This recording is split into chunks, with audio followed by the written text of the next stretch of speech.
MCR Pure Cotton Club, formals and casual shirts. பாரம்பரியமான சுவையான புது அறிமுகம் KTV True Value Bronadile. Summer holidays வந்தாச்சு, நம்ம GT Holidays வந்தாச்சு. South India's #1 travel brand. இந்த கடைசி நாள் எப்படி இருந்தது சார்? பணி ஓய்வு அப்படிங்கும்போது அது ஏற்றுக்கொள்ள முடியாத ஒன்றா மாறி இருந்தது. நிச்சயமாக ரொம்ப கஷ்டமாக இருந்தது. குடும்ப வாழ்க்கைன்றதுனா எதுவுமே என்ஜாய் பண்ணது கிடையாது. நான் லீவில் கூட போனது கிடையாது. வாழ்க்கை முழுசுமே ஜெயில் தான். பணி ஓய்வுக்கு அப்புறம் நான் ஒரு யூனிவர்சிட்டியில் 13 வருஷம் சீஃப் அட்மினிஸ்ட்ரேட்டிவ் ஆஃபீஸராக இருந்தேன். அப்புறம் ஒரு ஹாஸ்பிட்டலில் வைஸ் பிரசிடெண்ட்டாக இருந்தேன். ஜெயிலும் ஹாஸ்பிட்டலும் ஒன்று தான். இவன் மென்டலி அஃபெக்டடு, அவன் ஃபிசிக்கலி அஃபெக்டடு. உங்களோட பயணத்திலே மறக்க முடியாத ஒரு கைதி இப்போ லேட்டஸ்டாக கேட்டால் பேரறிவாளன். பெரிய அவன் எந்த தப்பு பண்ணான்றது அவனுக்கே தெரியாது. ஆக்சுவலாக அவன் ஜெயிலுக்குள்ளே இருந்த ஒரு பிரிசனர் மாதிரியே இருக்க மாட்டான். எப்போ பார்த்தாலும் உட்காந்து படிச்சுக்கிட்டு இருப்பான். பட் அவன் பார்த்தீங்கன்னா ஒரு 30 வருஷம் அவனுடைய இளமைகள் முழுசும் போயிடுச்சு, எதுவும் பண்ணாமல். அப்படி என்னை பாதிச்சவன். உங்களுக்கு எப்போனா ஒரு நாள் இந்த வேலையை விட்டு போகலாம், இந்த வேலையே வேண்டாம் அப்படின்ற எண்ணங்கள் உங்களுக்கு வந்திருக்கா? ஒரே ஒரு முறை நான் அந்த ஜெயில் சூப்பரண்ட், என்னுடைய தலையாய கடமை என்னன்னு கேட்டிங்கன்னா safe custody of the prisoners. என்கிட்ட ஒப்படைக்கப்பட்ட அந்த பிரிசனர்ஸ், அவன் அந்த கலவரத்தில் மாட்டிக்கிட்டு துப்பாக்கி சூட்டில் இறந்துட்டான். 13 பேர் செத்தான் திடீர்னு. பிரிசனர்ஸ் இறந்து போனது எனக்கு பெரிய ஒரு மன வருத்தத்தையும் மன உளைச்சலையும் கொடுத்தது. நான் தூங்கவே இல்லை ஒரு 3-4 நாள். ஆர்கனைஸ்டு கிரைம் பண்ணிட்டு வராங்களா சார், அவங்க திருந்துற பர்சன்டேஜ் எவ்வளோ இருக்கும் சார்? 0. ஆர்கனைஸ்ட் கிரிமினல்ஸ் எல்லாம் திருந்தவே மாட்டான். உங்களோட பார்வையில் கைதின்றது யாரு, நல்லவங்களா கெட்டவங்களா? உங்களுடைய பார்வையில் கைதின்னு வந்தாலே கெட்டவன் தான். சரி, ஏசிவா கொண்டு உள்ளே போட போகிறாங்க. போலீஸ் ஏன் கை உடைக்கிறதா சரி மாவு கட்ட போகிறோம் ட்ரீட்மெண்ட் ஏன் பண்ணுறாங்க? இந்த மாவு கட்டு போடுறவங்கலாம் யாருன்னு பார்த்தீங்களா? நீங்கள் புத்தரா இயேசுவா எல்லாத்தையுமே அடித்து உடைக்கிறாங்க. போலீஸ் ஸ்டேஷன் போகிறவங்க அத்தனை பேருமே அடித்து உடைக்கிறாங்க. கையில் எத்தனை கேஸ் நீங்கள் பார்க்குறீங்க? இப்போ ஒரு கேஸ் ரேர் கேஸ் வரும். அவன் என்ன பண்ணியிருப்பான்னு தெரியுங்களா? அவன் 17-15 பொண்ணுல ரேப் பண்ணியிருப்பான். அவன் என்ன பண்ண சொல்லுங்க, அவன்கிட்ட பல் கேட்டால் ஒழுங்காக பல் சொல்லியிருக்க மாட்டான். ஜெயிலர்னு ஒரு மூவி வந்துச்சு, சூப்பர் ஸ்டார் ரஜினிகாந்த் நடித்த படத்தில். அந்த சீனில் இங்கே நான் தான் கிங்கு, நான் வைக்கிறது தான் சட்டம் அப்படிங்கிற மாதிரி ஒரு சீன்ஸ்லாம் வரும். அவர் ஒரு ரீல் ஸ்டார், நீங்கள் ஒரு ரியல் ஸ்டார். அப்படி தான் இருப்பாங்க ஜெயிலர். அதோட சந்தேகம் கிடையாது. அந்த ஒரு கர்வம் அப்படியே ஏற்க இருக்கும். அந்த திமிரெலாம் இருக்கும், நிறைய திமிர் இருக்கும். இந்த சிட்டியினுடைய அத்தனை ரவுடிங்களையும் பார்க்குற ஒரே இடத்துல தான் நான் காமிச்சிருக்கேன். ஒரே இடத்துல தான் இருக்கிறாங்க. அவங்கள மேய்க்கணும்னு கேட்டீங்கன்னா எப்படி இருக்கணும்? நீங்கள் அதை விட திமிராக இருக்கணும் இல்லையா? ஜெயிலர்னு ஒரு பயம் இருக்கும். அப்போ சார் நீங்கள் இங்கே சாஃப்டாக இருக்கீங்க, உள்ளே வேறு மாதிரி இருக்குங்க.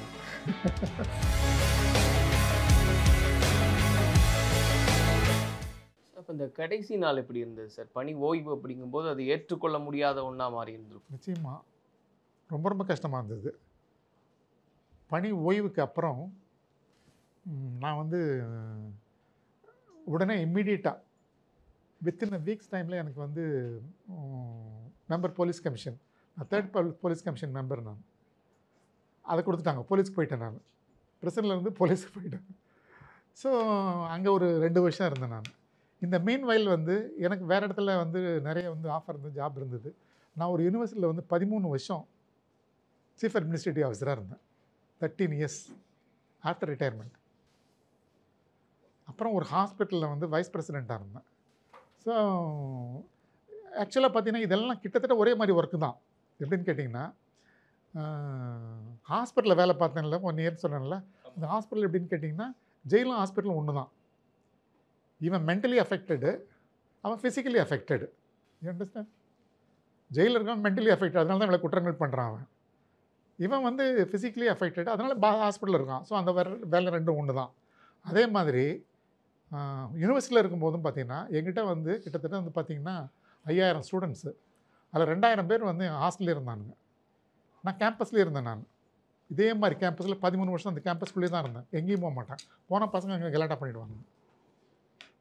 ஒரு 800 பேர் கேர்ள்ஸு, ஒரு 2000 பாய்ஸ், 7-8 ஹாஸ்டல். இதை முழுசும் நான் மெயின்டைன் பண்ணணும் அப்படின்னு சொன்னால் உங்களுக்கு எவ்வளோ கஷ்டம்னு உங்களுக்கு தெரியும். அந்த பசங்களோட சேர்ந்து பெடல் பண்ணுறது.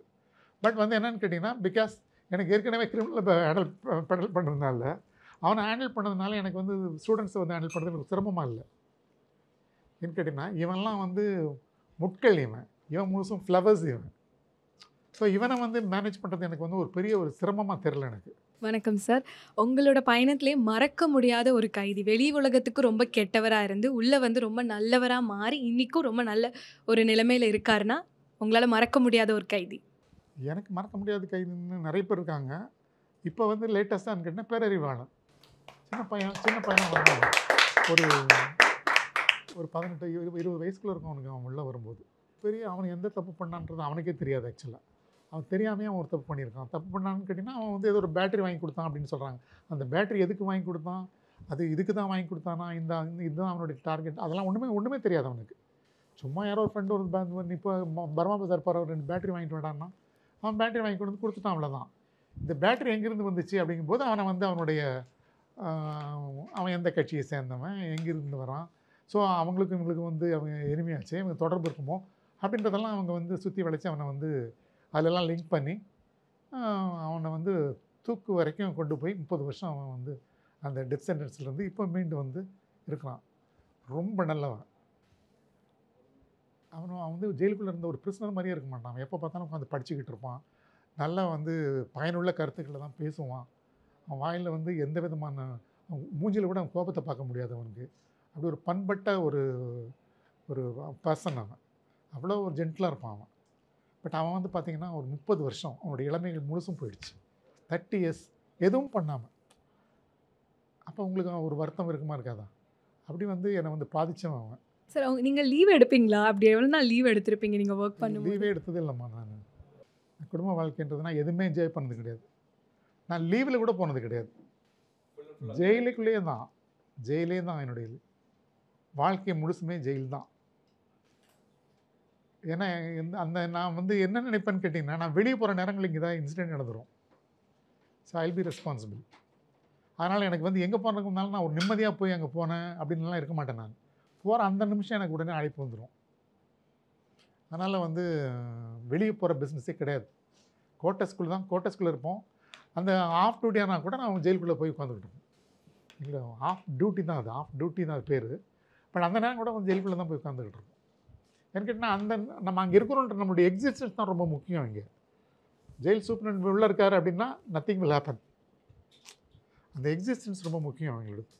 அவர் இல்லைன்னு கேட்டிங்கன்னா நான் இல்லைன்னா உடனே அடுத்த நிமிஷம் எல்லாருக்குமே தெரிஞ்சிடும். ஸோ அது ஒரு ரிலாக்ஸ் ஆகிடுவாங்க. ஸோ அந்த நேரங்களில் வந்து சில நேரங்களில் குற்றங்கள் நடந்து போயிடுவாங்க.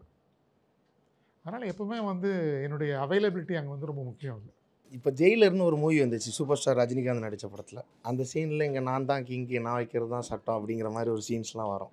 அதை நீங்கள் ஒரு தியேட்டராகவோ அதை படமாக பார்க்கும்போது எப்படி ஒரு சிரிப்பீங்களா, இல்லை அவர் ஒரு ரீல் ஸ்டார், நீங்கள் ஒரு ரியல் ஸ்டார்? இப்போது ஆக்சுவலாக வந்து பார்த்திங்கன்னா, இந்த ஜெயிலர் படம் போட்ட உடனே நான் வந்து சினிமாக்கெல்லாம் போனது கிடையாது. ஒரு டிவிக்காரங்க வந்து சேனல் வந்து என்னை கூப்பிட்டாங்க. இந்த மாதிரி வந்து ஜெயிலர் படம் வந்து ரிலீஸ் ஆகுது, நீங்கள் வாங்க வந்து பார்த்துட்டு நீங்கள் வந்து அன்றைக்கி ஒரு இன்டர்வியூ இருக்குது உங்கள் கூட அந்த ஜெயிலர் படத்தை பற்றி அப்படின்னு சொன்னாங்க.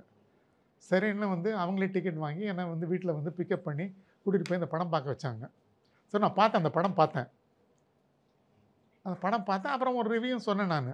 ஆனால் அதில் வர அந்த ஜெயிலர் போஸ்ட்டில் ஆக்ட் பண்ணுற ரஜினிகாந்த் வந்து அப்படி தான் இருப்பாங்க ஜெயிலர். அதில் ஒன்றும் சந்தேகம் கிடையாது. இந்த கதைகள் வந்து நிறைய இடங்களில் டிஃப்ரென்ஸ் இருக்கே தவிர, பட் அந்த போஸ்ட்டில் இருக்க அந்த திமிருக்கு காமிப்பாங்க, அந்த திமிர் அவனுக்கு இருக்கும். பட் நான் கைதிகிட்ட வந்து அசோசியேட் பண்ணிவிட்டு நாங்கள் வந்து அவன் எங்களை காப்பாற்றுவான், அவனை கூப்பிட்டு எங்களுடைய வீடை காப்பாற்றுங்கன்றதெல்லாம் வந்து நடக்காத காரியம். எங்களுக்கும் கைதிகளுக்கும் எந்த தொடர்புமே இருக்காது. அவன் ரிலீஸ் ஆகி போயிட்டானா அதோட முடிஞ்சு போச்சு எங்களுடைய தொடர்பு.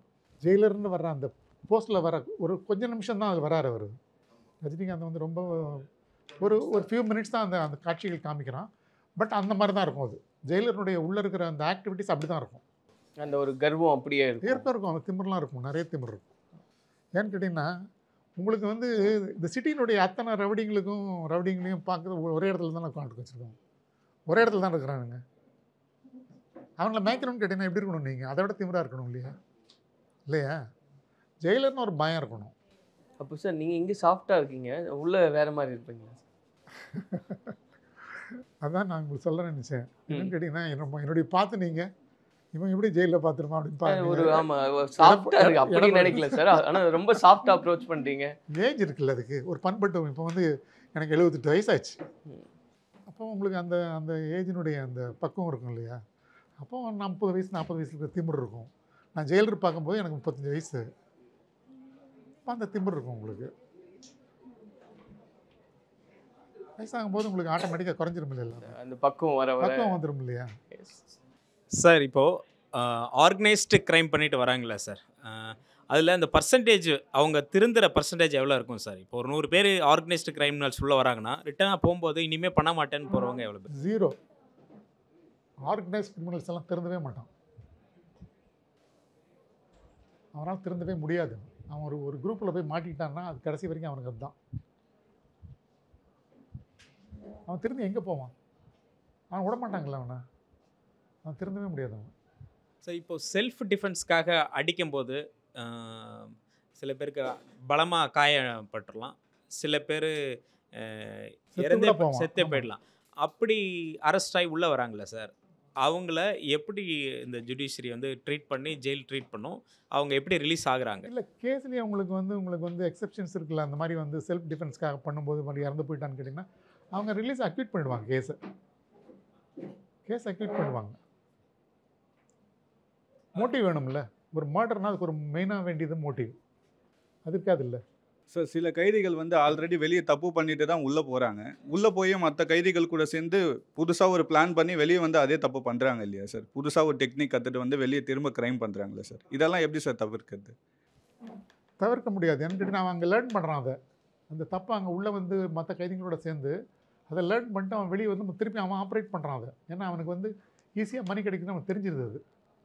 ஸோ ஒரு கேங்ஸ்டரில் போய் அவன் ஜாயின் பண்ணிட்டான்னு கேட்டிங்கன்னா அவனுக்கு லட்ச லட்சமாக பணம் கிடைக்குது. அவனுக்கு ஒரு மர்டர் பண்ணான்னா அதுக்கு ரேட் இருக்குல்ல, 50 லட்சம் ஒரு கோடின்னு ரேட் பேசுகிறானுங்கல்ல. அவன் ஈஸியாக பண்ணிட்டு வந்துடுறான். அவன் நிறைய பணம் கிடைக்குது இல்லை. நிறைய வந்து உங்களுக்கு வந்து குற்றங்கள் வந்து வெளியே தெரியறதில்ல உங்களுக்கு. அதில் வந்து அவன் எக்கச்சக்கமான பணம் வச்சுருக்கானுங்க அவனுங்க. சார் வணக்கம் சார். வணக்கம் சார். இந்த அக்யூஸ்டுகளுக்கு இந்த மாவு கட்டுங்கிறது இப்போ ஒரு ட்ரெண்டாகவே ஆகிட்டு இருக்கு. அதே மாதிரி ஜெயிலுக்கு போனோன்னா இப்போ பிக் பாக்கெட் அடிக்கிறவங்களுக்கு இந்த கையில் உள்ள நரம்பை கட் பண்ணிடுவாங்க, சௌரியரி குதிக்கிறவங்களுக்கு காலில், அப்படி ஜெயிலுக்கு போயிட்டு வந்தாலே அவன் திருந்திருக்கு. அது உண்மை, எந்த அளவுக்கு உண்மை அப்படிங்கிறது? இப்போ தான் உங்களுக்கு சொன்னோம் இன்டர்வியூவில். அந்த மாதிரி வந்து பிரிஸ்னஸை வந்து பண்ண வேண்டிய அவசியம் எங்களுக்கு இல்லவே இல்லை. அவனை ஏன் அந்த மாதிரி நாங்கள் செய்யணும்? அப்படி துன்புறுத்த வேண்டிய அவசியம் எங்களுக்கு என்ன வந்திருக்கு? எங்களுக்கு இல்லை. இப்போ வெளியே வந்து அவனுக்கு வந்து ட்ரூத்தை எக்ஸ்ட்ராக்ட் பண்ணுறதுக்காக வந்து அது மாதிரி நிகழ்ச்சிகள் நடக்கிறதுக்கு வாய்ப்புகள் இருக்குது. ஸோ அவனுக்கு அவன் வந்து என்ன பண்ணுவான்னு கேட்டிங்கன்னா அவன் வந்து ரிட்டாலியேட் பண்ணுவான். சில நேரத்தில் வயலண்ட் ஆகிடுவான். ஸோ அந்த நேரங்களில் வந்து உங்களுக்கு ஒரு ஸ்கஃபில் வந்து சில நேரங்களில் வந்து அடிப்படுறது, அதுக்கு ஒரு மாவுக்கட்டு வந்து தான் தீரும் அந்த மாதிரி நேரங்களில். எங்களை பொறுத்த வரைக்கும், ஜெயிலை பொறுத்த வரைக்கும் பார்த்திங்கன்னா அவனை வந்து நாங்கள் வந்து அடிக்க வேண்டிய அவசியமே இல்லை. எப்போ வந்து நாங்கள் வந்து அவன் மேலே வந்து இந்த பிரயோகங்கள் பண்ண முடியும் அப்படின்னு சொன்னால் அவன் சப்போஸ் எஸ்கேப் ஆகிறான், இல்லைன்னு கேட்டிங்கன்னா அங்கே இருக்கிற காவலரை அட்டாக் பண்ணுறான், செல்ஃப் டிஃபென்ஸ்க்காக அவனை நம்ம அட்டாக் பண்ணலாம். இல்லை தப்பி ஓடுறான், அவனை பிடிக்க முடியல அப்படின்ற சூழ்நிலைகளில் அவன் மேலே நாங்கள் வந்து ஏதாவது அட்டாக் பண்ணலாம். அந்த மாதிரி சூழ்நிலைகளில் மட்டும்தான் வந்து இந்த கலவர நேரங்களில் வந்து கலவரம் பண்ணோன்னா அவன் லத்தி சார்ஜ் இந்த மாதிரி பண்ணலாம். அப்போ தான் உங்களுக்கு இந்த அடி படுமே தவிர மற்ற நேரங்களில் வந்து நாங்கள் ஒன்று அடிச்சுட்டு இருக்கிறதுக்கு எங்களுக்கு வேலையே கிடையாது. ஏன்னா 2000 பேர் இருக்கிற இடத்துல வந்து நீங்கள் ஒரு பிரச்சனை சும்மா அடிச்சிட முடியுமா என்ன? மற்றவன் கொஸ்டின் கேட்பானா இல்லையா? அப்புறம் அவனுக்கு அடிபட்டுச்சுன்னு வச்சுக்கோங்க, அவனுக்கு நிறைய ஃபோரம்ஸ் இருக்குது. அவனுக்கு வந்து அவனுடைய கிரிவன்சஸ் சொல்கிறதுக்கு அந்த காயத்தை கொண்டு போய் எங்கே காமிச்சாங்கன்னா எங்கள் மேலே கேஸ் போட்டுருவோம். நிறைய பேர் பார்க்குறோம்ல சார், இந்த நொண்டி வர்றது, கால் அப்படி. அவனை சொல்ல வேண்டியதானே, இந்த போலீஸ்காரன் அடிச்சிட்டான்னு சொல்ல வேண்டியது, ஏன் சொல்ல மாட்டேன்றான்? சொல்ல மாட்டான். அது வந்து அதான் சொன்னேனே நான் உங்களுக்கு வந்து சில நேரங்களில் வந்து இந்த ஸ்கஃபில், அது வந்து அவனுக்கு இவனுக்கு நடக்கிற அந்த போராட்டங்கள், இவனை அடிச்சிருவான். ஒரு யூனிஃபார்ம் போட்டவனை போய் இவன் அடித்தா நான் சும்மா இருப்பான்? அவன் யூனிஃபார்ம் போட்டவன் விடமாட்டான். அவன் ஏன்னு கேட்டால் அது ஒரு ப்ரிஸ்டிஜ். அது அடி வாங்கி அந்த யூனிஃபார்ம் வந்து அடி வாங்கி எல்லாம் பழக்கம் கிடையாது அவனுக்கு. அவன் கட்டாலும் ரிட்டாலியேட் பண்ணுவான், தொட்டானா அடிச்சிருவான். இவன் தொட்டானா 2-3 பேர் சேர்ந்து அடிப்பானுங்க, அவன் மட்டும் அடிக்க மாட்டான். ஸோ அந்த மாதிரி நேரங்களில் வந்து அந்த மாதிரி வர்றது செல்ஃப் டிஃபென்ஸ்க்காக வர்ற காயங்கள் அதெல்லாம் வந்து லீகலைஸ்டு. அது okay sir. One more question. இந்த இப்போ ஒரு மனிதனாக இருந்தாலே ஒரு மானம் அப்படிங்கிறது ரொம்ப முக்கியம். இப்போ ஜெயிலுக்கு போனாலே இந்த நியூடாக செக் பண்ணுறது அப்படிங்கிறது ஒரு இருக்கிறதா நம்ம படங்களில் பார்க்குறோம். அது எந்த அளவுக்கு உண்மை சார்? அது அப்படின்னாலும் கூடுமா? அது தவறு தானே அது? அப்படி நியூடாக செக் பண்ணுறதுன்றது வந்து இப்போ கிடையாது ஆக்சுவலாக. பட் ஆக்சுவலாக அந்த காலங்களில் வந்து அந்த மாதிரி நியூடாக செக் பண்ணாங்க. ஏன் அப்படின்னு கேட்டிங்கன்னா உள்ளே வந்து அவன் வந்து அந்த பொருள்களை கொண்டு வர்றது வந்து அந்த மாதிரி கொண்டு வந்துடுவான். ஆனஸில் உள்ளே வச்சுருவான், கோல்டு உள்ளே வச்சுருவான், போதைப் பொருள் உள்ளே வச்சுருவான். நீங்கள் எப்படி அவனை வந்து சும்மா வந்து தடை நின்று கண்டுபிடிச்சிருவீங்களா என்ன? கண்டுபிடிக்க முடியாது. அப்போது அந்த மாதிரி ஆட்களை எப்படி வந்து கண்டுபிடிக்க முடியும்? ஸோ அவனை தனியாக கூட்டிகிட்டு போய் அவனை மொத்தமாக ஸ்ட்ரிப் பண்ணி உள்ளே ஏதாவது இருக்குன்ற கன்ஃபார்மாக அவனுக்கு தெரியும். அவனுக்கு சில நேரங்களில் அவன் வந்து ஒரு ரெஸ்ட்லெஸ்ஸாக இருப்பான். அவனை பார்த்தாலே தெரியும் உங்களுக்கு உள்ளே ஏதோ வச்சுருக்கான் அவன் அப்படின்னு. பட் எல்லாம் தேடி பார்த்தா ஒன்றும் இருக்காது. அவன் பேண்ட் ஷர்ட்லாம் எல்லாத்தையும் பார்த்தா ஒன்றுமே இருக்காது. அப்போ அவனை கழட்ட தான் சொல்லுவான். அவன் நீ கழட்டுறா பார்க்கலாம் அப்படின்னா அந்த கழட்டினோட அந்த பேண்ட்டினுடைய அந்த எட்ஜஸில் வந்து முழுசும் வந்து பவுடர் வச்சுருப்பான். பேண்ட்டுக்குள்ளேயே வச்சு தைச்சிருந்துருப்பான். அவன் போட்டுக்கிற செருப்புக்குள்ளே வந்து ஒரு பாதி செருப்பை ஓப்பன் பண்ணி அந்த செருப்புக்குள்ளே முழுசும் பவுடர் வச்சுருப்பான். அது மாதிரி வந்து மறைச்சி கொண்டு வந்துடுவானுங்க. ஸோ மறைச்சி கொண்டு வந்துடுவாங்க. கொண்டு வந்திருக்கான் அப்படின்னு அவன் ஒரு மாதிரி இருந்தான்னா அவனை வந்து ஸ்ட்ரைட் பண்ணி வந்து சர்ச் பண்ணலான்ற ரூல் இருக்குது. பண்ணக்கூடாதுலாம் கிடையாது. 4 பேருக்கு முன்னால் பண்ணக்கூடாது, அவ்வளோதான். பட் தனியாக கொண்டு போய் பண்ணலாம், தாராளமாக பண்ணலாம். ஹாய் சார், உங்களோட பார்வையில் கைதின்றது யார்? நல்லவங்களா கெட்டவங்களா? எங்களுடைய பார்வையில் கைதின்னு வந்தாலே கெட்டவன் தான். சும்மா புத்தர் ஏசியாக கொண்டு வந்து உள்ளே போட போகிறாங்க. எல்லாம் கொலை பண்ணுறவன், கொள்ளையடிக்கிறவன், கற்பழிக்கிறவன், திருடன், நல்ல மாதிரி இவங்களை தானே கூட்டிகிட்டு வராங்க உள்ள. அவன் எப்படி நல்லவனாக இருக்க முடியும்? இன்னொரு டவுட் எப்படின்னா, இப்போ ஒரு அப்பா வந்து ஒரு பொண்ணை காப்பாற்றுறதுக்கு, தன் பொண்ணை காப்பாற்றுறதுக்காக தெரியாமல் ஆக்சிடெண்ட்டாக குத்திட்டு உள்ளே போனவனும் இருக்கான். இன்னொரு பக்கம் வந்து ஆர்கனைஸ்டாக கொலை பண்ணிட்டு உள்ளே போனவனும் இருக்கான். ஸோ 2 விதமான பீப்புள் இருக்காங்க. ஒரு பக்கம் நல்லவன், ஒரு பக்கம் கெட்டவன். எப்படி சொசைட்டியில் நல்லவன் கெட்டவன் இருக்கானோ அதே மாதிரி ஜெயிலுக்குள்ளேயும் நல்லவன் கெட்டவனும் இருக்கான். ஸோ அவங்கள நீங்கள் எப்படி ட்ரீட் பண்ணுவீங்க? நல்லவனாக ட்ரீட் பண்ணுவோம். இண்டிவிஜுவலாக அது எப்படி உங்களுக்கு தெரியும்? நல்லவனா கெட்டவனா? இல்லை, அவனுடைய நடத்தைகள் இருக்குல்ல. Okay sir. கொஞ்சம் நல்லவனாக இருக்கிறவன் என்ன செய்வான்னு கேட்டிங்கன்னா, இந்த கொள்ளைக்காரன் இந்த ரவுடி பயலுங்க அவங்க பக்கத்துலேயே போக மாட்டான் அவன். ஏன்னா அங்கே போனால் அடிக்கடிக்கும் தெரியும் அவனுக்கு. இல்லைன்னா நம்ம கெட்ட பழக்கம்லாம் பழகிடுவோன்னு தெரியும். அதனால் அவன் ஒதுங்கிடுவான். ஒதுங்கி நல்லவங்களோட சேர்ந்துருப்பான். அதில் இதே மாதிரி அப்பாவிங்க இருப்பாங்க பாருங்கள், அந்த குரூப் தனியாகவே இருக்கும். அது வணக்கம் ஐயா. என்னுடைய கொஷின் என்னென்னா, சண்டேஸில் வந்து படங்கள்லாம் போடுவாங்க அப்படின்னு சொல்லிட்டு கேள்விப்பட்டோம். அந்த மாதிரி அவங்களுக்கு பொழுதுபோக்கு இருக்கா? நிறைய பொழுதுபோக்கு இருக்குது இங்கே. இப்போ வந்து பார்த்திங்கன்னா எல்லா பிளாக்லேயும் டிவி இருக்குது. முதல்ல வந்து டிவி வந்து கொடுக்காத நேரங்களில் வந்து எவ்ரி சண்டே வந்து எல்லா பிரசனஸும் உட்காந்து பார்க்குற மாதிரி திரைப்படங்கள் வந்து வெளியிருந்து நாங்கள் வாங்கிட்டு வந்து ஸ்க்ரீன் பண்ணுவோம். ஸோ திரைப்படங்கள் வந்து அவங்க பார்ப்பாங்க. அவங்க அது மட்டும் இல்லாமல் வந்து நிறைய பொழுதுபோக்கு விளையாட்டுகள், எல்லா விளையாட்டு இருக்குது உள்ள. பேட்மிண்டன் விளையாடுவான், வாலிபால் விளையாடுவான், எல்லா விளையாட்டுகளும் உள்ளே இருக்குது. எல்லா கேம்ஸும் விளையாடுவான். கேரம் விளையாடுவான், செஸ் விளையாடுவான். பெரிய ஒரு லைப்ரரி இருக்குது, நிறைய புத்தகங்கள் படிப்பான். கம்ப்யூட்டர் இருக்குது, கம்ப்யூட்டர் போய் கற்றுக்குவான் அவன். ஸோ நிறைய ஆக்டிவிட்டீஸ் இருக்குது அவனுக்கு. இந்த வெறும் வந்து தொழில்கள் மட்டும் அல்லாமல், வெக்கேஷனல் ட்ரைனிங் மட்டும் இல்லாமல் வேறு பொழுதுபோக்கு சாதனங்கள் நிறைய இருக்குது உள்ள. அதில் அவன் டைம் பாஸ் பண்ண முடியும் அவனால். இன்னொரு கேள்வி, அவங்க ஒர்க் பண்ணுறதுக்கு நீங்கள் ஊதியம் தருவீங்களா? ஆமாம், கட்டாயம் ஊதியம் இருக்குது.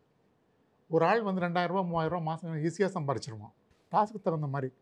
இப்போ 40 மீட்டர் துணி அடிக்கிறான்னு வச்சுங்க, அவன் வீவிங்கில் அவனுக்கு வந்து ஒரு 2000 ரூபா சம்பளம் கிடைக்குதுன்னு வச்சுங்க மாதம். அவன் வந்து 80 மீட்டர் அடித்தான்னு வச்சுங்க, டபுள் தான் அமௌண்ட் அவனுக்கு. அவனுடைய டாஸ்க்கு தகுந்த மாதிரி கூலி கிடைக்கும் அவனுக்கு. எவ்வளோ வேலை செய்கிறானோ அவளுக்குரிய கூலி. வணக்கம் சார். ஊழலை பற்றி உங்கள் அபிப்பிராயம் சார்? ஊழலை பற்றி அபிப்பிராயமா? ஊழல் ஒழிக்கப்பட வேண்டிய ஒன்று தான் என்னுடைய அபிப்பிராயம். ஊழல் இல்லாத இடம் இங்கே இருக்குது சொல்லுங்கள்? எல்லா காலத்துலேயும் ஊழல் இருக்குது. ஊழல் இல்லாத நாடும் கிடையாது, ஊழல் இல்லாத சமூகமும் கிடையாது. நீங்கள் தானே கொடுக்குறீங்க. நீங்கள் போகிறீங்க சார், நீங்கள் போகிறீங்கன்னா ஒரு இடத்துல போய் ஒரு சப்போஸ் வந்து உங்களை வந்து ஒரு ஒரு வருவாய்த்துறைக்கு போகிறீங்க, இல்லைன்னு கேட்டிங்கன்னா ஒரு ஆர்டிஓ ஆஃபீஸ் போகிறீங்க. எனக்கு அவசரமாக லைசன்ஸ் பண்ணி நீங்கள் தானே சார் காசு கொடுக்குறீங்க, நீங்கள் தானே ஊக்குவிக்கிறீங்க. நீங்கள் வந்து யாரும் எதுவும் கொடுக்காம இருங்க, அவன் எப்படி வாங்குவான்? கொடுக்குறக்கு ஆள் இருக்கும்போது வாங்குறான். இப்போ 40 வருட பயணம் உங்களோட பயணம்ன்றது. ஸோ எல்லா துறையிலையும் பார்த்தீங்கன்னா மன அழுத்தம்ன்றது அதிகமாக இருக்குது. போலீஸ் துறையில் அதிகப்படியான மன அழுத்தம் இருக்குது. நிறைய பேர் சூசைடும் பண்ணிட்டு இருக்காங்க. அப்படி இருக்கும்போது இந்த 40 வருட பயணத்தில் உங்களுக்கு எப்போனா ஒரு நாள் இந்த வேலையை விட்டு போகலாம், இந்த வேலையே வேண்டாம் அப்படின்ற எண்ணங்கள் உங்களுக்கு வந்திருக்கா? ஒரே ஒரு முறை இந்த ராயட் நடந்தது இல்லையா, ராயட் நடந்தவங்க 13 பேர் செத்துட்டான். நான் இந்த ஜெயில் சூப்பரண்ட். என்னுடைய தலையாய கடமை என்னன்னு கேட்டிங்கன்னா, safe custody of the prisoners. என்கிட்ட ஒப்படைக்கப்பட்ட அந்த பிரிஸ்னஸ் அவன் அந்த கலவரத்தில் மாட்டிக்கிட்டு துப்பாக்கி சூட்டில் இறந்துட்டான். 13 பேர் செத்துட்டான் திடீர்னு. ஸோ என்கிட்ட கொடுக்கப்பட்ட அந்த பிரிஸ்னஸ் வந்து இறந்து போனது எனக்கு வந்து பெரிய ஒரு மன வருத்தத்தையும் மன உளைச்சலையும் கொடுத்தது. நான் தூங்கவே இல்லை ஒரு 3-4 நாள். அந்த ஒரு சம்பவம் எனக்கு வந்து ரொம்ப வந்து பாதிக்கப்பட்டது, அவ்வளோதான். சார் அது மாதிரி இந்த லாக்அப் டெத் பற்றி நீங்கள் ஏற்கனவே சொல்லிட்டு இருந்தீங்க. இப்போ லாக்அப் டெத் ஒருத்தங்க அரெஸ்ட் பண்ண ஜுடிஷியல் என்ன சொல்லுதுன்னா, அந்த அரெஸ்ட் பண்ணால் வந்து போயிட்டு ரிமாண்ட் பண்ணணுன்ற ஒரு விஷயம் தான் சொல்கிறாங்க. தவிர்த்து அது மாதிரி போலீஸ் வந்து ஏன் வந்து அந்த விஷயத்தை வந்து கை உடைக்காதான் சரி, மாவு கட்ட போகிறோம் ட்ரீட்மெண்ட் ஏன் பண்ணுறாங்க? ஜுடிஷியரி மீறி தானே இந்த விஷயங்கள் பண்ணுறாங்க. ஜுடிஷியல் மீறி எல்லாம் பண்ணது. உங்களுக்கு வந்து என்னன்னு கேட்டிங்கன்னா, இந்த மாவு கட்டு போடுறவங்கலாம் வந்து யாருன்னு பார்த்தீங்களா? நீங்கள் புத்தரா இயேசுவா? கரெக்டு தான் நீங்கள் சொல்கிறது. இல்லை, எல்லாத்தையுமே அடித்து உடைக்கிறாங்க. போலீஸ் ஸ்டேஷன் போகிறவங்க அத்தனை பற்றியுமே அடித்து உடைக்கிறாங்க கையில். எத்தனை கேஸ் நீங்கள் பார்க்குறீங்க? எப்போது ஒரு கேஸ், ரேர் கேஸ் வரும். அவன் என்ன பண்ணியிருப்பான்னு தெரியுங்களா? அவன் வந்து 17, 15 பொண்ணில் ரேப் பண்ணியிருப்பான், மர்டர் பண்ணியிருப்பான். அவன் என்ன பண்ண சொல்லுங்க? அவன்கிட்ட பதில் கேட்டால் ஒழுங்காக பதில் சொல்லியிருக்க மாட்டான். அவன் வந்து அந்த போலீஸை அவன் வந்து மறுபடியும் அட்டாக் பண்ணுவான் சில நேரங்களில். அப்படிலாம் கூட இருக்கும் அது. ஸோ அந்த நேரங்களில் வந்து அவன் வந்து அவனுடைய செல்ஃப் டிஃபென்ஸுக்கு எதாவது பண்ணலாம், அந்த நேரத்தில் எதாவது நடக்கலாம். உங்களுக்கு மட்டும்தான் வழுக்கி விழுவீங்களா, நீங்கள் மட்டும்தான் வழுக்கி விழுவீங்களா, போலீஸ்காரங்க நீங்கள் வழுக்கி விழுவ மாட்டிங்களா அப்படின்றதெல்லாம் வந்து அது அந்த அந்த இருக்கிற இடத்துல இருக்கிறவங்களுக்கு பார்த்தா தான் தெரியும் எந்த ஒரு சூழ்நிலையில் அந்த மாதிரி நடக்குது அப்படின்னு சொல்லி. சார் ஒரு சின்ன டவுட்டு, இந்த கைதிகளுக்கு என்ட்ரி போடுவாங்கல்ல ஜெயிலில், அப்போ அந்த கேஸ்ட்டுங்கிற ஒரு காலம் இருக்குதான், அது அது உங்களோட இது என்ன, அந்த இருக்கணுமா இல்லை வேண்டாம்? இருக்குது. அது இப்போ எடுத்துட்டாங்க. அது இப்போ ரீசெண்டாக எடுத்துட்டாங்க. ஒரு 1 வீக் பேக் அது எடுத்துட்டாங்க. கேஸ்ட்ன்ற காலம் கேட்கவே கூடாதுன்னு அந்த காலமே எடுத்துட்டாங்க. ஆனால் இருக்குது. எதுக்காக அந்த காஸ்ட் சிஸ்டம் வச்சுருந்தாங்க? அதனால் என்ன பயன் ஜெயிலுக்கு? முதல்ல அவன் எந்த சமூகத்தை சேர்ந்தவன், எந்த ஜாதியை சேர்ந்தவன் அப்படின்னு கேட்டிங்கன்னா அவனை நீங்கள் அனலைஸ் பண்ண முடியும். சிலர் வந்து உங்களுக்கு அனலைஸ் பண்ண முடியும் அவங்கள எதை சேர்ந்தவன். சப்போஸ் வந்து ஒரு ஜாதி இருக்குன்னு ஒரு இனம் இருக்குன்னு வச்சுக்கோங்க, தேவர்னு ஒரு இனம் இருக்குன்னு வச்சுக்கோங்க, அவங்க கொஞ்சம் முரட்டு சுபாவமாக இருப்பாங்க, அவங்ககிட்ட கொஞ்சம் உஷாராக இருக்கணும். இப்படி வந்து எங்களுக்கே தெரிஞ்சுக்கணும் அது எங்களுக்கு. அப்புறம் இவனுக்கு எங்கே யார் கேங் இருக்காங்க, யார் இவனுக்கு பின்புலம் இருக்காங்க, இவன் எஸ்கேப் ஆகிடுவானா, இதெல்லாம் நிறைய சமாச்சாரங்கள் தெரிஞ்சுக்கிறதுக்கு அந்த ஜாதி ஒரு வகையில் வந்து அவன் வந்து அந்த மாதிரி ஒரு பேக்ரவுண்ட்லேருந்து வெளியே உள்ளே வந்துருந்தான்னு வச்சுக்கோங்க, எங்களுக்கு அஸ்டைன் பண்ணிக்கணும் இல்லையா? இப்போ அவன் சப்போஸ் ஓடி போயிட்டான்னு கேட்டிங்கன்னா அவனை எங்கே தேட முடியும்? அவனுக்கு யார் வேண்டியவங்களாக இருப்பாங்க? ஸோ இந்த ஜாதிக்காரங்க தான் அவனை வந்து பிடிச்சி கொண்டு வந்து கொடுப்பாங்க. ஸோ அது மாதிரிலாம் தேவைப்படுதில்லை உங்களுக்கு. அதனால் வெள்ளைக்காரனே வச்சுருந்தான் அதை. அந்த காலத்தில் வந்து அது வந்து அந்த ரோல்லே இருக்குது அது ஜாதின்றது. இப்போ அந்த சாதி கேட்குறது இப்போ தூக்கிட்டதா சொல்கிறீங்க. அதனால் ஏதாவது இப்போ இந்த ப்ரொசீடிங்ஸில் ஏதாவது பிரச்சனை வரக்கு வாய்ப்பு இப்போ நம்ம வந்து கவர்மெண்ட் வந்து இப்போ வெள்ளைக்காரன் கவர்மெண்ட் கிடையாது. இப்போ நம்ம வந்து செக்குலரிசம் தானே நம்மளுது, சமூக நீதியில் வந்துட்டோம் இல்லை நம்ம. அதனால் இது வந்து எந்த ஜாதியாக இருந்தாலும் அதை கன்சிடர் பண்ண வேண்டிய அவசியம் இல்லைன்னு வச்சுட்டாங்க கவர்மெண்ட்டு. சார் இப்போ ரீசெண்டாக ஒரு சில மாதத்துக்கு முன்னாடி ஒரு செய்தி சார் சுவாரஸ்யமாக இருந்தது. கர்நாடகான்னு நினைக்கிறேன், எனக்கு தெரியல. அங்கே வந்து பணம் கொடுத்து ஒரு நாள் சிறைவாசியாக இருக்கலாம் அப்படின்னு ஒன்று. அது அப்படி நீங்கள் பணம் கட்டி சிறைவாசம் போனீங்கன்னா எந்த ஒரு சலுகையும் கிடையாது. ஆஸ் யூஷுவல் ஒரு கைதி எப்படி ட்ரீட் பண்ணுவாங்களோ அப்படி தான் ட்ரீட் பண்ணுவாங்கன்னு. அந்த ஆக்டிவிட்டி எப்படி பார்க்குறீங்க சார்? ஒவ்வொருத்தருக்கும் ஒரு இஷ்டம் பாருங்கள். இப்போ இங்கே ஒரு ஜெயில் மாதிரி ஏதோ ஒரு ஹோட்டல் இருக்குங்க, தெரியுமா உங்களுக்கு? சிட்டிக்குள்ளே. Okay okay sir. Lockup hotel தெரியுமா? யாருக்காவது தெரியல. இங்கே இருக்குங்க மயிலாப்பூரில். சிறைச்சாலை மாதிரி எல்லா செட்டப்பும் அதில் இருக்கும். சிறைச்சாலை மாதிரி செல்லு, சமையல் பண்ணுறவன் எல்லாமே வந்து சிறை கைதிகள் மாதிரி இருப்பாங்க. அப்புறம் அங்கே வார்டர்ஸ், இந்த சப்ளையர்லாம் வந்து பார்த்திங்கன்னா யூனிஃபார்ம் போட்டிருப்பாங்க, போலீஸ் யூனிஃபார்ம் போட்டிருப்பாங்க. அப்படி ஒன்று இருக்குது இங்கே. ஸோ அதெல்லாம் ஒரு ஃபன் தானே. சில ஆட்களுக்கு வந்து அங்கே போயிருக்கணும்னு பார்ப்பான். ஒரு நாள் கைதியாகவே இருந்து பார்க்கணுன்ற மனநிலையோடலாம் இருக்கானுங்க. அந்த மாதிரி இருக்கானுங்க, நிறைய இருக்காங்க. மனிதர்களுடைய மனம் வேறு டிஃப்ரெண்ட் தானே. அவனுக்கு எல்லாத்தையும் பார்க்கணுன்னு ஆசை தான். அல்ல வந்துக்கிட்டே இருக்கிற அச்சய பாத்திரம் மாதிரி அவ்வளவு அனுபவங்கள் இருக்குது. இன்னுமே பேசினா மணிக்கணக்காக நம்ம பேசிக்கிட்டே இருக்கலான்னு புரியுது. ஆனால் அந்த சிறை குறித்த ஒரு புரிதலை உண்டு செய்கிறீங்க தொடர்ச்சி அப்படின்றதுக்கே உங்களுக்கு எங்களுடைய பாராட்டுகளையும் வாழ்த்துக்களையும் தெரியப்படுத்திக்கிறோம். ரொம்ப நேரம் இங்கே எடுத்து எங்களுக்காக இவ்வளோ நேரத்தையும் பயனுள்ளதாக மாற்றிருக்கீங்க. அதுக்கு எங்களுடைய கலாட்டா சார்பாக மனமார்ந்த நன்றிகளை தெரியப்படுத்திக்கிறோம் சார். நன்றி. எனக்கும் வந்து மக்களுக்கு சொல்ல வேண்டிய என்னன்னு கேட்டிங்கன்னா, சிறைன்றது வந்து நீங்கள் நினைக்கிற மாதிரி அவ்வளோ ஒரு பயங்கரமான இடம் கிடையாது. சிறைக்கு போனால் அடிப்பாங்க, அதை பண்ணுவாங்க, இதை பண்ணுவாங்க, அந்த மாதிரி எண்ணங்கள் உங்களுக்கு வந்து அதிகமாக தேவையில்லை. சிறைக்கு போனால் திருந்தி வர்றதுக்குரிய வாய்ப்புகள் எல்லாமே அவனுக்கு கொடுக்கப்படுது. சில பேர் அதை நல்லபடியாக யூட்டிலைஸ் பண்ணுறாங்க, சில பேர் யூட்டிலைஸ் பண்ணுறது இல்லை. அது அவ்வளோதான். பட் ஆனால் வந்து அதனால் சிறைன்னா பயம் இல்லை, நீங்கள் சிறைக்கு வாங்க நான் கூப்பிடலை, நான் இல்லை அப்படியும் சில பேர் புரிஞ்சுக்க. ஆமாம், அப்படி இல்லை அது. பட் நீங்கள் வந்து ஒரு கொடுமையான இடம் அப்படின்னு நினைக்க வேண்டியதில்லை. எங்களுக்கு வந்து அவங்கள வந்து அடிக்க வேண்டியதோ அவங்கள வந்து துன்புறுத்த வேண்டியதோ எங்களுக்கு ஒரு அவசியம் ஏற்படலை. ஸோ அந்த புரிதல் வந்து மக்களுக்கு இருக்கணும் அப்படின்றதுக்காக தான் நான் வெளியே வந்து இதெல்லாம் சொல்லிக்கிட்டு இருக்கிறேன். இல்லைன்னா எனக்கு ஒன்றும் இதில் வந்து சிறையினுடைய அனுபவங்கள் எல்லாருக்குமே வந்து மக்களுக்கு தெரியணும் என்ன நடக்குது உள்ள. ஏன்னு கேட்டால் அது ஒரு கோட்டை, அது ஒரு குகை, அது அதுக்குள்ளே என்ன நடக்குதுன்றது வந்து மக்கள் தெரிஞ்சுட்டு ரொம்ப ஆர்வமாக இருப்பாங்க. ஸோ அது தெரியணுன்றதுக்காக தான் நான் இது ஓப்பனாக வெளியே வந்தது. நான் அதன் வெளிப்பாடு தான் இந்த பேட்டிகள். அவ்வளோதான். நன்றி. Thank you. MCR Pure Cotton Club, formals and casual shirts. பாரம்பரியமான சுவையான புது அறிமுகம் கேடிவி ட்ரூ வேல்யூ ப்ரோனடாயல். சம்மர் ஹாலிடேஸ் வந்தாச்சு, நம்ம ஜிடி ஹாலிடேஸும் வந்தாச்சு. South India's number 1 travel brand.